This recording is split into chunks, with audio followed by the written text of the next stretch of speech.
Kita akan masuk ke materi berikutnya adalah tentang komposisi ya. Jadi kalau tadi sudah exposure, masuk ke pencahayaan, sekarang kita masuk ke komposisi. Oke, komposisi ini nggak kalah pentingnya sama hal-hal di awal tadi, karena komposisi ini yang akan membedakan ciri khas dari setiap fotografer. Jadi fotografer A, fotografer B, walaupun mereka bekerja dalam satu spesifik yang sama, misalnya sama-sama seorang fotografer food, tapi pasti mereka mempunyai ciri khas atau ciri khas angle masing-masing. Nah, ciri khas angle masing-masing itu terbentuk karena kita paham tentang komposisi ya. Jadi komposisi ini termasuk hal penting dalam kita belajar fotografi. Itu nanti yang akan menentukan karakter kita juga, selain karakter cahaya. Karakter angle juga sangat menentukan dan menjadi ciri khas dari seorang fotografer itu sendiri. Dalam komposisi kita mengenal istilah yang namanya rule of third. Ya, apa itu rule of third? Teman-teman silakan lihat gambar berikut. Rule of third atau aturan sepertiga. Pada aturan sepertiga bidang foto dibagi menjadi 3 bagian yang sama. Jadi akan ada garis secara horizontal 2 garis dan secara vertikal akan 2 garis. Nah, ini akan membagi menjadi 9 kotak ya. 3 bagian yang sama, 3 bagian ke kiri, 3 bagian ke atas menjadi 9 kotak semuanya. Nah, gunanya ini untuk apa rule of third ini? Rule of third ini akan mempermudah pada saat kita mengkomposing atau membuat komposisi untuk foto kita atau untuk hasil foto kita ya. Foto ini akan kita taruh di tengah, akan kita taruh di samping, ataukah akan kita taruh di atas, di bawah. Dengan rule of third ini akan lebih mempermudahnya ya. Kalau di kamera kalian, di kamera teman-teman atau di mobile kamera teman-teman pasti ada istilahnya grid. Kalau kita aktifkan grid itu ya, gridnya kita aktifkan, maka akan keluar 2 garis horizontal dan 2 garis vertikal yang akan membelah 9 kotak secara sama ukurannya. Nah, rule of third ini akan membantu kita membuat gambar secara keseluruhan yang akan menjadi lebih seimbang dengan hasil yang pastinya lebih bagus. Dalam menggunakan rule of third, saya akan kasih contoh atau sampel dari gambar berikut, teman-teman bisa melihatnya ya. Oke, ini adalah salah satu contoh foto dengan komposisi yang menggunakan aturan sepertiga, yang mana objek atau subjek tidak melulu harus di tengah. Ya, jadi kalau bintang lautnya ini saya foto posisinya di tengah, maka biasa aja, seperti foto-foto kebanyakan, ya kan? Teman-teman pasti dapat melihatnya seperti itu.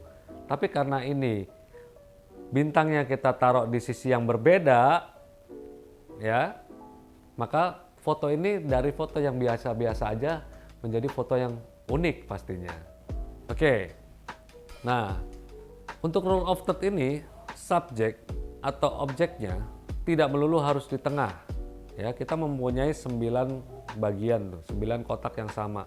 Saya tadi menyebut tentang subjek atau objek, ini tambahan saja ya. Biasanya subjek saya gunakan untuk manusia, ya karena manusia bukan objek, jadi saya menyebutnya subjek.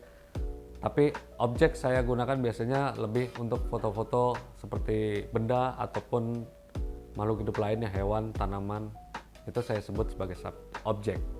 Dalam hal komposisi, kita tadi sudah membahas mengenai rule of third. Nah, rule of third itu akan mempermudah kita dalam mengkompos gambar yang akan kita hasilkan. Berikutnya, saya akan kasih contoh lagi, saya akan kasih beberapa ilustrasi lagi tentang berbagai macam komposisi dan angle. Ini tentang berbagai macam komposisi ya. Kita lihat ilustrasinya atau contoh-contoh gambarnya. Yang pertama, pas foto. Pas foto. 3/4 dari foto tersebut adalah wajah dan bagian sampai dengan dada. Oke. Atau biasanya kalau untuk pas foto paspor itu full, hampir 3/4 foto semuanya adalah foto wajah. Ya. Jadi pas foto ini foto yang paling baku istilahnya, kalau saya bilang paling baku. Atas, bawah, kanan, kiri, semuanya harus balance. Next, foto close up. Ya, foto close up ini benar-benar kita mengutamakan adalah di bagian wajah. Ya, jadi kalau gambar yang ini adalah foto close up biasa. Ada lagi extreme close up. Kalau extreme close up itu hampir satu frame foto itu full adalah bagian wajah. Next adalah medium shot. Ya, medium shot ini foto dari kepala sampai dengan bagian pinggang ke bawah sedikit. Ya, ini kita sebut medium shot. Biasanya foto-foto ini kita pakai untuk produk baju atau fashion atau profile seorang model, itu bisa kita menggunakan komposisi medium shot. Ini juga sama, kanan, kiri, atas, bawah, kita buat balance. Oke, gambar berikut adalah full shot atau foto seluruh badan. Ya, jadi benar-benar dari atas sampai bawah full kita perlihatkan si subjek ini, si model ini. Tidak ada yang terpotong sedikit pun dari atas kepala sampai dengan kaki. Nah, ada juga yang namanya komposisi bebas. Ini komposisi bebas sebenarnya suka-suka kita membuat bagaimana, miringkah atau lebih letter L. Ada juga yang namanya letter L. Jadi kalau kita pakai rule of third tadi, si subjek atau si objek itu kita taruh benar-benar di sebelah kiri atau di sebelah kanan. Sisanya adalah bagian yang kosong. Itu kita sebut komposisi bebas atau bisa juga komposisi letter L. Ini termasuk komposisi bebas yang kita bikin atau kita buat berdasarkan rule of third. Ya, jadi pohon utamanya ada di sebelah kanan, sisanya ada di sebelah kiri. Oke, setelah komposisi, di dalam komposisi kita juga mengenal istilahnya angle.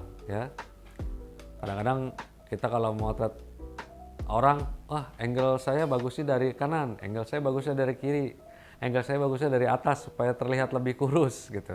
Itu bisa saja gitu. Nah, di sini kita akan kasih tahu beberapa angle dan maksud dan tujuannya apa sih dengan angle itu. Oke, yang pertama frog angle. Ini frog angle benar-benar kita mengambil gambar dari bawah, ya, dari bawah subjek ataupun objeknya. Maka kesan yang ditampilkan dari gambar yang kita hasilkan ini adalah lebih gagah, lebih monumental. Orang yang tidak terlalu tinggi kita foto dengan frog angle ini akan terlihat lebih tinggi pastinya. Jadi lebih gagah, lebih monumental. Kira-kira seperti itu. Bird eye angle. Bird eye angle ini diambil dari sebenarnya istilahnya penglihatan dari seekor burung. Karena kita motret itu benar-benar dari atas ya. Jadi burung itu kalau lagi terbang ngelihat ke bawah ya akan terlihat hasilnya seperti bird eye angle ini.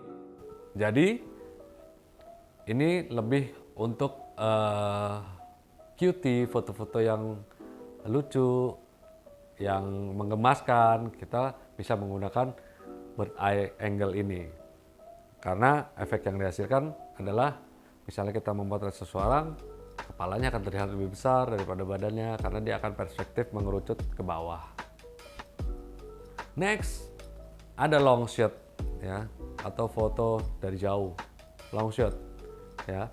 Long shot ini kita bisa memotret si subjek atau objek menggabungkan dengan sekelilingnya, benda-benda atau sesuatu di sekelilingnya.